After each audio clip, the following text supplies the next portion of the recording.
Stan Gibilisco here, proprietor and operator of amateur radio station W1GV Whiskey 1 Good Vibrations.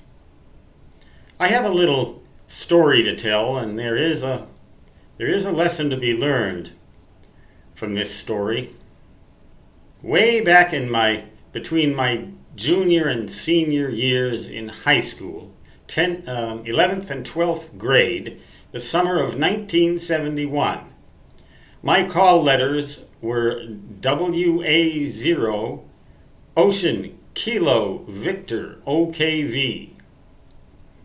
And I lived with my parents and sisters in a house in Rochester, Minnesota, which had a hill, a pretty sizable hill to the north, that made low-angle communication possible only in the southern half of the compass, that is, from east down to south and back round to west again. Low-angle propagation was excellent, but from west towards the north and back through the east, the hill was in the way and low-angle propagation was rotten. But on the roof of that house I had a 17-foot vertical antenna made out of steel conduit. I told a story in another video about how it easily withstood a 100-mile-an-hour windstorm. Hardly even moved.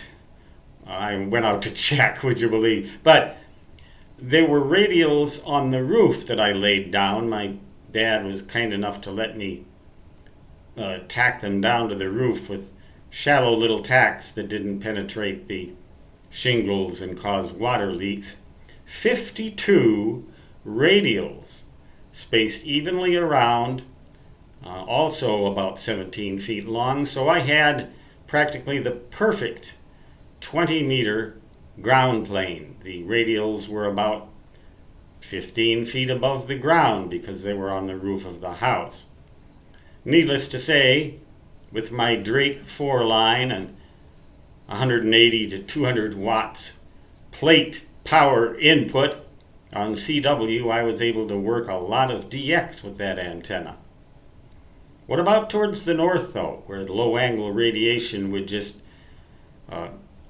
just go right into that hill? Most of the electromagnetic field would just hit the hill, and you had to have a fairly high angle of radiation to get over that hill, and so you'd think I'd never work any DX in that direction. Russia was practically out of the question, you would think. Much of Europe, Japan, any great circle route that went over the North Pole was practically off limits. You would think I might as well not even bother to try to call them.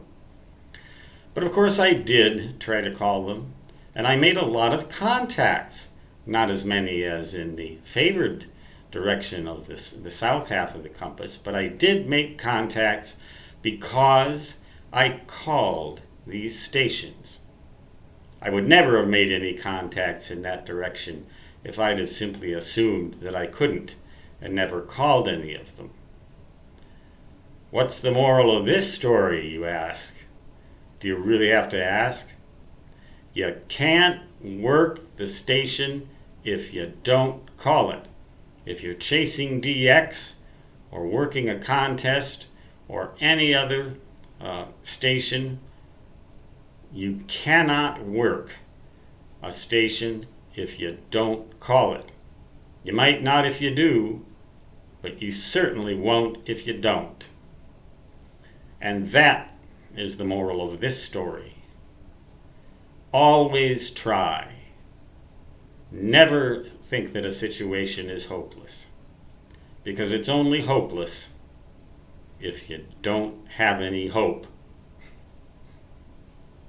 Stan Gibilisco, now W1 Golf Victor Good Vibrations, saying 73 and so long, which then as now translated into and translates into da-da-da-da-da-da.